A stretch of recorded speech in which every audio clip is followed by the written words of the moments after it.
અને સમાચારની વાત સૂત્રાપાડામાં જેટી નાકામાં ભ્રષ્ટાચારની ફરિયાદ ઉઠી છે। તાલુકા પંચાયત પ્રમુખ ખીમા વાજાએ આક્ષેપ લગાવ્યા છે।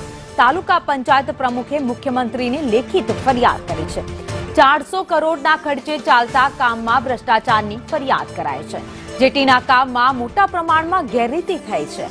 જેટીના કામમાં ટેટ્રાપોલમાં હલકી ગુણવત્તાની કામગીરી કરવામાં આવી છે તેવા આક્ષેપ લગાવાયા છે। તો જોખમી રીતે મહાકાય પથ્થર સાથે ડમ્પરોનું પરિવહન થઈ રહ્યું હોય તેવું પણ કહેવામાં આવ્યું છે। આપ જોઈ શકો છો તો એ પ્રમાણે આ સાઇટ ઉપર જે ફરિયાદમાં ઉલ્લેખ છે તે મુજબનો જે ભારે પથ્થરો સાથેનું જે ડમ્પરો પરિવહન કરે છે તે નીતિ નિયમથી વિરુદ્ધ કરી રહ્યા છે। આપ જોઈ શકો છો આ ખટારામાં મહાકાય પથ્થરો જે ભરેલા છે પરંતુ તેની પાછળનું પાટિયું નથી। આ જે પરિવહન થતા ટ્રકો છે તે રસ્તામાં ક્યાંક પથ્થર પડે અને જાનહાનિ થાય, મોટું અકસ્માત સર્જી શકે તેવી સ્થિતિ છે। બીજું કે આ જે ટ્રક છે, હું ફરીથી બતાવવા માંગીશ, આ ટ્રકમાં પાછળ કોઈ નંબર પ્લેટ નથી કે આરટીઓના નિયમ મુજબ કોઈ લાઇટ નથી।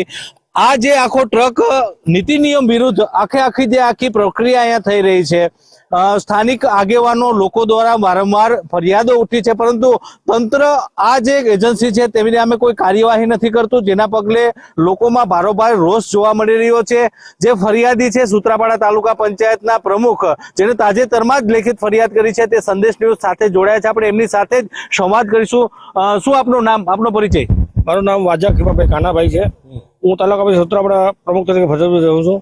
તમે સાહેબ જોઈ રહ્યા છો આ મેટલ છે, એમાં સફેદ પથ્થર આવે છે જો, અને સરકારે 400 કરોડ માથે ફંડ આપ્યો હોય તો ખરેખર ગુણવત્તાવાળું કામ થવું જોઈએ।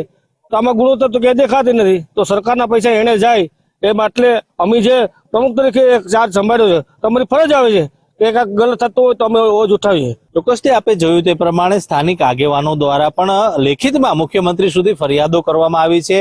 જે જેટીનું કામ થઈ રહ્યું છે તેમાં પારાવાર ગેરરીતિ અને ગુણવત્તા સાથે બાંધછોડ થતી હોવાના સ્થાનિકોનો આક્ષેપ છે। ત્યારે હવે જોવું રહ્યું કે તંત્ર આ મામલે કેવી કાર્યવાહી કરે છે।